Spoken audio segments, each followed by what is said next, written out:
have much to say about it because I don't believe that Jim Jones believes that he's a better rapper than Nas. I will run circles around Nas. Me, Jim Jones, myself. Gold records, platinum records, gold albums, platinum albums. No, me, Jim Jones. No diplomats, no nobody else. Me, Jim. There's levels to this rap game, and stepping out of line, that'll get you checked real fast. So when Jim Jones grabbed the mic and said he raps better than Nas, yes, Nas, it wasn't just bold, it was straight up wild. Like, did he really just say that? That one line didn't just ruffle feathers, it brought back old tension and deep debates about who really gets crowned in hip-hop. Let's be real, hip-hop never fully embraced Jim the way it did his peers. Address one thing though. Go ahead. Jim Jones has 9 entries in the Billboard 200 with 3 top 10 albums and no number ones, while Nas has 27 entries, 16 top 10 albums, and 6 that have reached number 1 on the Billboard 200. You don't want no smoke. Jim Jones is rapping at a high capacity right now in 2025. I'm on record as saying I think some of the best music that's been coming out of New York in recent years has been from Jim Jones. I haven't seen Nas in that mode. Nas still makes great music at a high level. I just haven't seen Nas in that, you know, let's get active, getting at each other mode.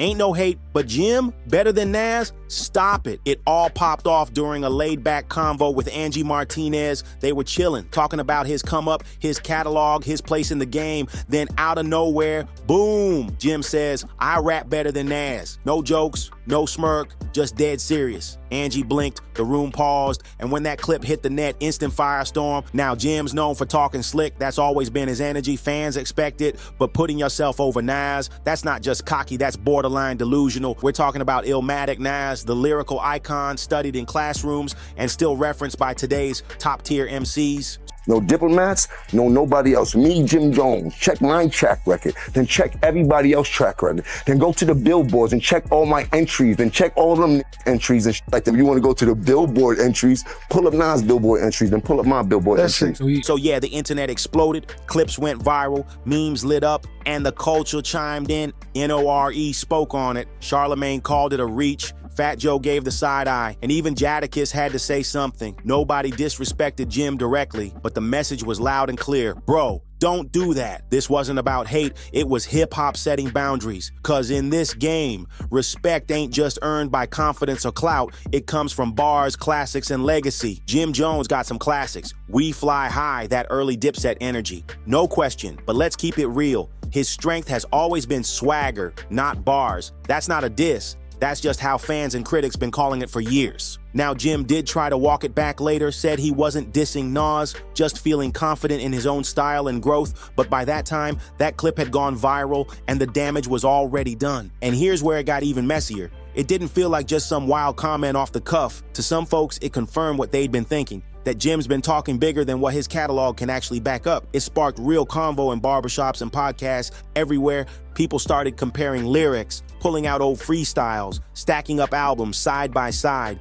I could have, out of all the crazy stuff he been saying lately, that was definitely right on. No one denied Jim had hits, but the question shifted. Was Jim ever really seen as a lyrical beast? Or was he just the flashy Dipset hype man, the one with the presence? While Cam and Jules carried the mic, then Jim doubled down saying, I'm still playing at a high level, I am rap now. That's bold. Some said it was ego talking. Others thought he was chasing the respect he feels the game never gave him. Either way, the pushback was loud, and it wasn't just trolls. People from inside the industry started weighing in. New York legends, hip-hop vets, folks who came up right next to him. Nobody was dragging him, but they weren't exactly co-signing him either. Nobody really backed Jim up, and in hip-hop, that silence cuts deeper than a diss track. I see where Jim Jones is coming from. Like, I can see him, because if you're looking at the algorithms now, I can see where he's coming from.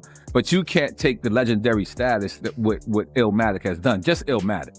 Forget the memes and the think pieces. The real shift happened when people close to Jim, those who saw Dipset rise from Harlem streets, finally spoke up, and that's when things got complicated. See, this wasn't just about bars, it was about respect. And in Harlem, respect ain't just earned through rhymes, it's about loyalty, reputation, and how you carry your name. Jim's long history with Cameron and Mace, that's where it gets messy. Back in the late 90s and early 2000s, Dipset was a movement. Cam, Jim, and Jules were running things. The slang, the fashion, the music, it was all fire. But even then, folks saw Jim more as the hype man, the muscle, the voice, not the pen, and that label stuck with him. Then came that heated Hot 97 moment where Jim and Maze clashed hard over Harlem loyalty. Mace went in, calling out Jim for not really holding it down like he claimed. That wasn't just radio drama, it was real tension. It didn't stop there. Cameron later distanced himself, saying Jim had an identity crisis and was rewriting Dipset history. Fans started to wonder, was Jim always trying to prove he was more than just the third wheel, that he wasn't just riding the wave?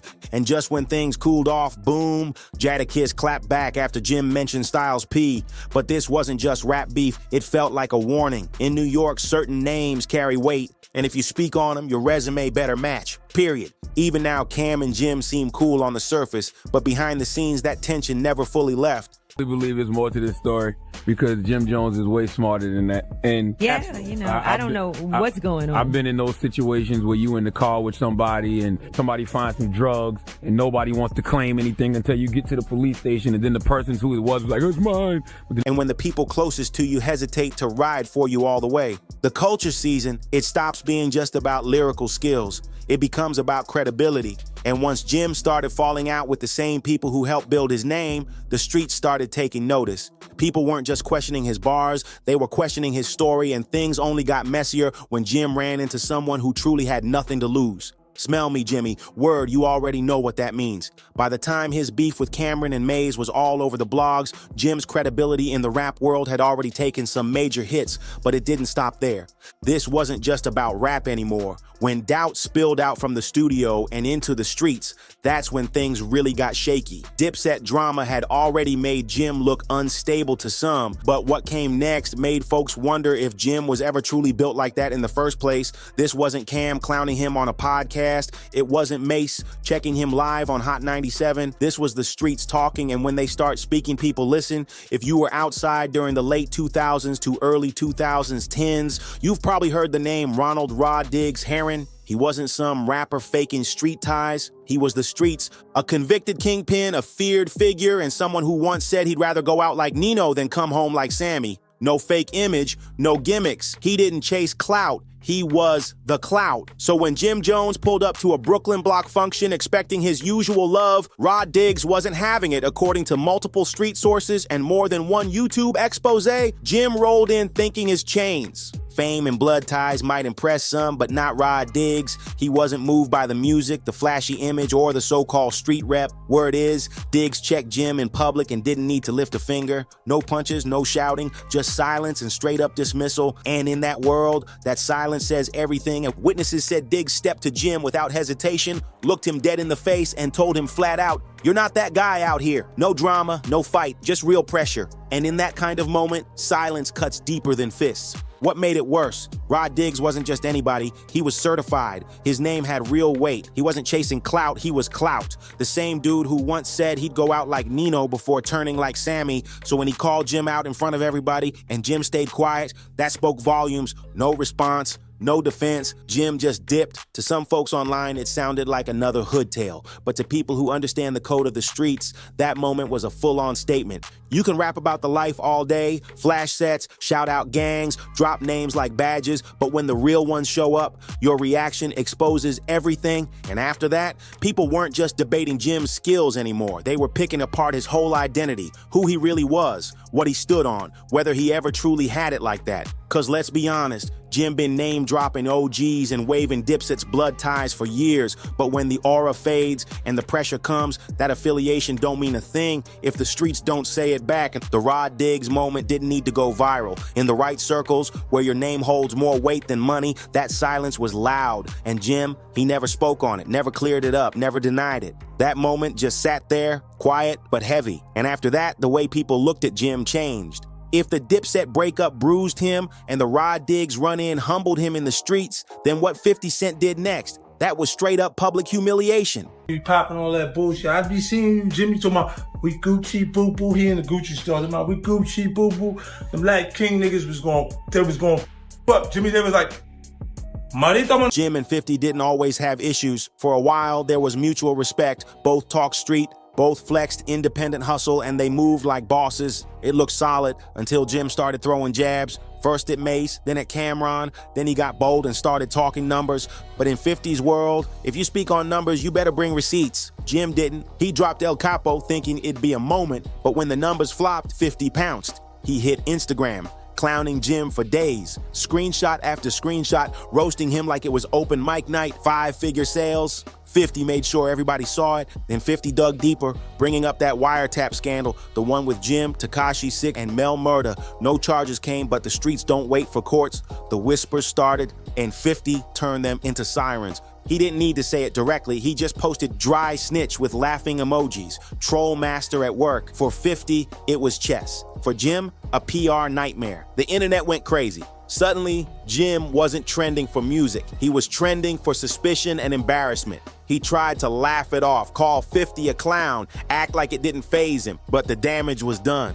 Oh, you know Jim felt that sting, and the wildest part, 50 didn't even drop a diss track. He didn't have to. A few savage memes, some cold IG captions, and boom, Jim was trending for all the wrong reasons. Nobody was talking about his music anymore. It was all jokes, punchlines, and clown emojis. Add that to the past drama, the Dipset fallout, shaky street credibility, and Rod Diggs rumors, and a whole new image of Jim started forming. That Capo nickname started sounding less like boss and more like comedy. Wise, Nas has about 9.1 million monthly Spotify listeners, while Jim Jones clocks in around 875. He kept calling himself a general, but truth is, not many were saluting anymore. Worst part, Jim had no way to clap back. This wasn't a diss he could answer with bars. It was bigger than rap. It was about respect. And once 50 turned him into a walking joke, the whispers became full-blown laughs. The silence after the storm, that was the loudest hit of all. And by then, the damage was already deep. Jim wasn't defending his spot, he was chasing it.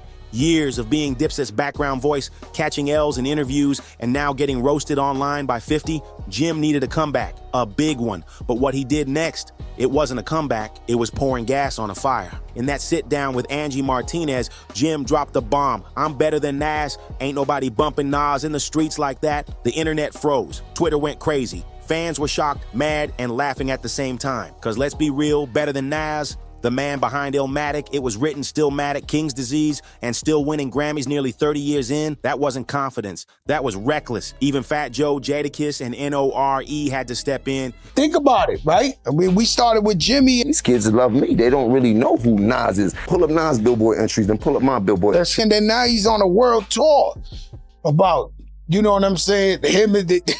I don't think Nas even responded, right? He responded with a casino. That was bad, yo. He responded with a casino.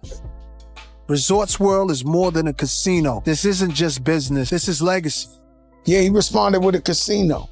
And when your own peers start correcting you, you know the game just shifted. Even N.O.R.E., one of Jim's loudest supporters, had to pump the brakes on Drink Champs. He kept it respectful, but made the message crystal clear. We love Jim, but that's not a convo, bro. Not when you're talking Nas. Not when Illmatic exists. Google-based searches. Nas gets between 200 and 300,000 searches a month globally. Jim Jones gets 40 to 70,000 searches. Nobody was denying Jim had hits, but the real question was, why even compare him to Nas? Nas isn't just a rapper, he's a cultural blueprint, and even Jim's most loyal Dipset fans had to cringe like, come on, not like this? Cause when the people who root for you start saying, yeah, now you wildin', that hits different. To make it worse, Nas had just wrapped up the King's Disease trilogy. 3 albums full of evolved grown man bars that earned respect from both OGs and the new wave. Meanwhile, Jim was still stuck in that 2007 mixtape energy, rapping like the clock froze.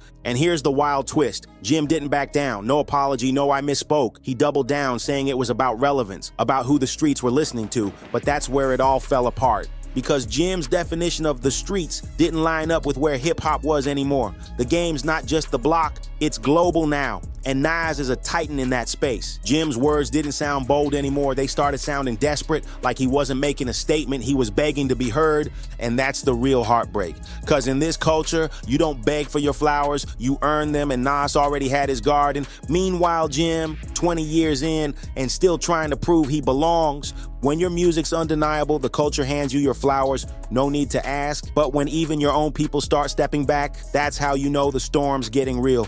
Jim's wild "I'm better than Nas" moment didn't just shake public opinion, it shook up his inner circle. Cause in hip-hop, it's not just about how loud you talk, it's about who's still standing next to you while you're talking. And for Jim, that line had folks slowly backing out the room. This shift didn't come out of nowhere. You could trace the cracks back to the early 2000s, but things didn't fully unravel in public until Mase stepped back into the picture. Now don't forget, Mase was around before Dipset even popped off. He knew Cam and Jim from the real Harlem, stoop days, not studio days. So when Mase started showing up on podcasts, calling out Jim for how he moved with Cam, that hit different. This wasn't media spin. Mase wasn't chasing clout. He was speaking from the inside, calling out disrespect, not politics. And when Jim tried to respond, the vibe felt off. It didn't sound like two vets trading barbs. It sounded like family business leaking out online. Then boom, that old Hot 97 tape from 2004 resurfaced. Raw, unfiltered Harlem tension. Jim, Mase, and Cam arguing live on air, and hearing it now,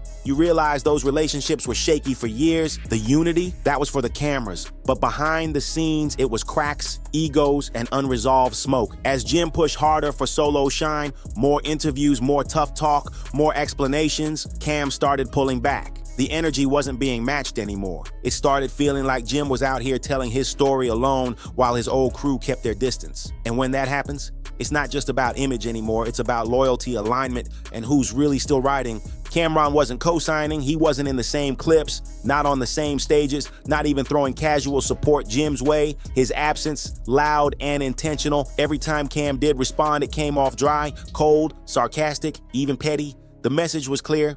Whatever Jim's doing, he's doing it solo, and it wasn't just Cam keeping that energy. Styles P, another New York legend, wasn't having it either. When Jim casually tossed his name into an online convo, Styles shut it down fast, made it known he wasn't feeling that energy at all. He reminded folks what street respect is really built on: consistency, loyalty, and staying out of messy drama. That shift in the room, undeniable. Jim wasn't just fighting for props anymore. He was looking isolated, but it wasn't just about beef, it was about evolution. Cam had already moved on. Podcasts, content, smart business moves. Mase switched up too, from pulpit to podcasts, talking legacy, not conflict. Even Jules, quiet as he's been, never jumped into the mess. But Jim, still circling the block, still doing interviews, still breaking down Dipset history like a one-man documentary, explaining who did what, when, and why. While the others moved forward, Jim was stuck replaying the past, trying to rewrite a legacy in real time, solo. And the more Jim talked, the less people were listening. In hip-hop, crew energy matters. Wu-Tang, G-Unit, Outkast, and yeah, Dipset too. So when your crew fades from the frame, people notice. Jim had always been the loudest one pushing for respect, but over time, it stopped looking like hunger and started looking like desperation. A solo mission nobody else signed up for. After all the albums, interviews, viral moments, one thing kept sticking to Jim like glue: the respect issue. Not because he didn't grind, not because he wasn't active, but because his image never quite matched his reality. And in hip-hop, when that gap gets too wide, the culture holds back, and nowhere was that disconnect more clear than in that quiet moment with Rod Diggs. This wasn't beef that exploded online. This flew under the radar, but to those who knew the streets, it hit deep. Rod Diggs pulled up calm. No yelling, no drama, just pressure. And Jim, the same one who always talked tough, threw shots, did all the interviews, he didn't say a word, no clapback, no defense, nothing. That silence spoke volumes, because in that moment, the public persona and the real-life man didn't match. And when the character breaks, the culture sees it. You don't need headlines or clips when the energy speaks for itself. That kind of thing spreads quietly like smoke you can't grab but can't ignore. And honestly, that's more damaging than anything said on a mic. Jim's downfall wasn't one wild interview or one bad bar. It was the pattern. He kept making bold claims like saying he rapped better than Nas, only for the culture and his own peers to correct him every time. He clashed with Mase, fell out with Cameron, and drifted from the very people who helped build his name. And instead of keeping that tension behind closed doors, it all spilled into the public, loud, messy, and impossible to ignore. Then came that quiet but heavy Rod Diggs moment. A reminder that street presence ain't something you can fake. You either got it or you don't. And in that room, without cameras, without hype, Jim didn't look like the guy he'd been claiming to be. He looked like someone chasing a reputation that never truly belonged to him. Stack it all up, The interviews, the online drama, the flashy image that never quite matched the reality, and you start to see why hip-hop never fully gave Jim Jones the respect he kept reaching for. And to be clear, it wasn't because he didn't grind. If anything, Jim outworked a lot of his peers. He showed up, he stayed in motion, he kept pushing his version of the story. But respecting this culture, it's not about who talks the loudest, it's about who really lives it. And when folks look close, they didn't see a legend. They saw a man still trying to prove something, whether it was bars, street cred, or industry status. Jim never truly stuck in any one lane. The respect wasn't blocked, it just never felt fully earned. Because in hip-hop, presence is everything. And when it was time to command the room, Jim couldn't hold it. But what do you think? Was Jim misunderstood? Did the culture do him dirty, or was the energy never solid from the start? Drop your thoughts in the comments. Don't forget to like, subscribe, and share this with your crew. We're breaking it all down, one story at a time. Hit that bell and stay tapped in. See you in the next one.